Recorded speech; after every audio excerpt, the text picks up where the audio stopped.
Outra opção também, que já foi colocada, a gente encontrou artigos sobre isso na literatura, é sobre a questão da criptografia. A criptografia é uma técnica de você deixar um texto, uma mensagem ilegível a partir de um código e você possa recuperar depois essa informação aplicando esse código. Então, isso resolveria o fato dos transportes da mensagem, ela ser interceptada e ser lida por alguém que não deveria.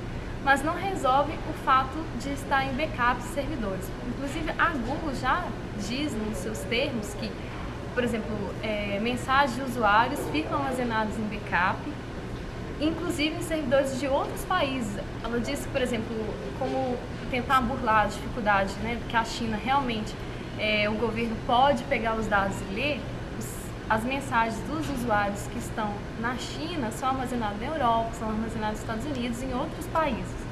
Então esse problema ainda não foi resolvido e mesmo também na literatura ainda não há uma resposta para ele.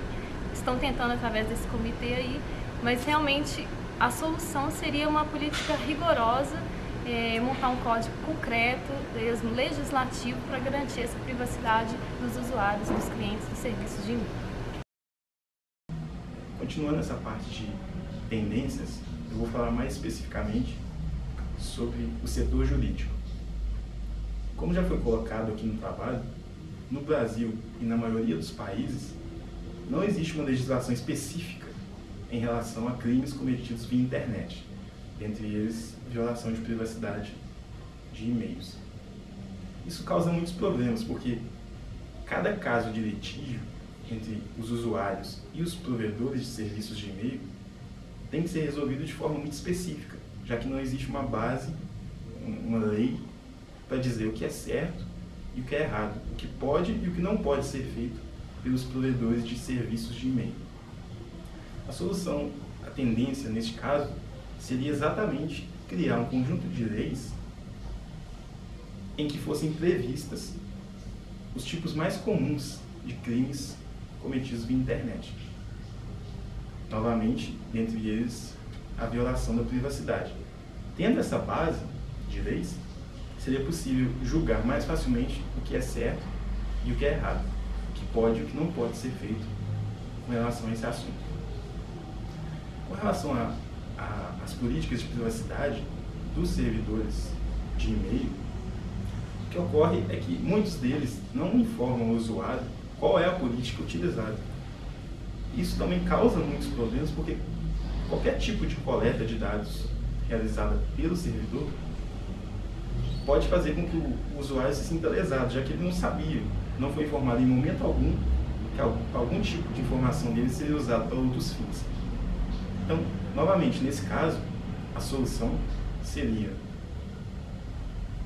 criar políticas de privacidade e informar essa política de privacidade de forma explícita para o usuário, para que ele esteja ciente do que pode ser feito com os dados dele e do que não pode, para que ele possa decidir, no momento da adesão ao serviço, se ele aceita ou não os termos contidos na política de privacidade do provedor de e-mail.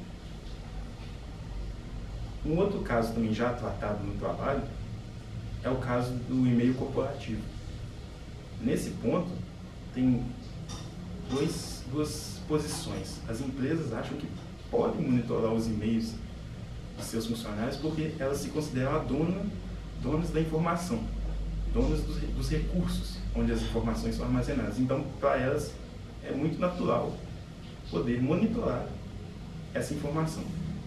Já por parte dos usuários, tem muitos que defendem que o funcionário, antes de tudo, é uma pessoa.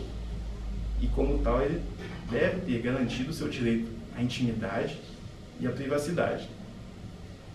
Então, dessa forma, a tendência aqui, que parece ser mais adequada, é que as empresas definam, por exemplo, nos contratos, qual vai ser a política de monitoramento de e-mails e se ela vai existir.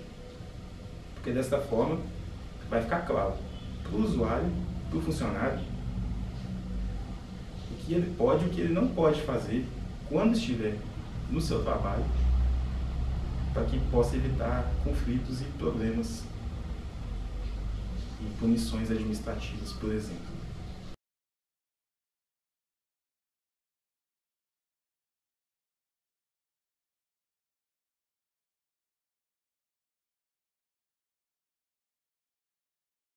Bom, a política do CRC com relação ao e-mail é que a gente considera que e-mail é privativo de cada usuário e a gente respeita essa privacidade sempre que possível. Até hoje isso nunca foi violado. Existe nas normas do departamento que, em caso de se detectar uma ameaça à segurança do sistema como um todo, ou por ordem superior, como uma ordem da reitoria, o correio pode ser aberto para averiguações. Mas isso seria só num caso muito extremo. A gente nunca teve nenhuma situação desse tipo, não. A gente tenta preservar ao máximo a privacidade do correio.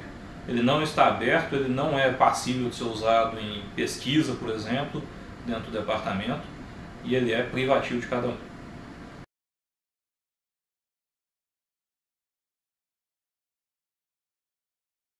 A minha opinião sobre o problema em geral, ela varia dependendo do lado onde que eu estou.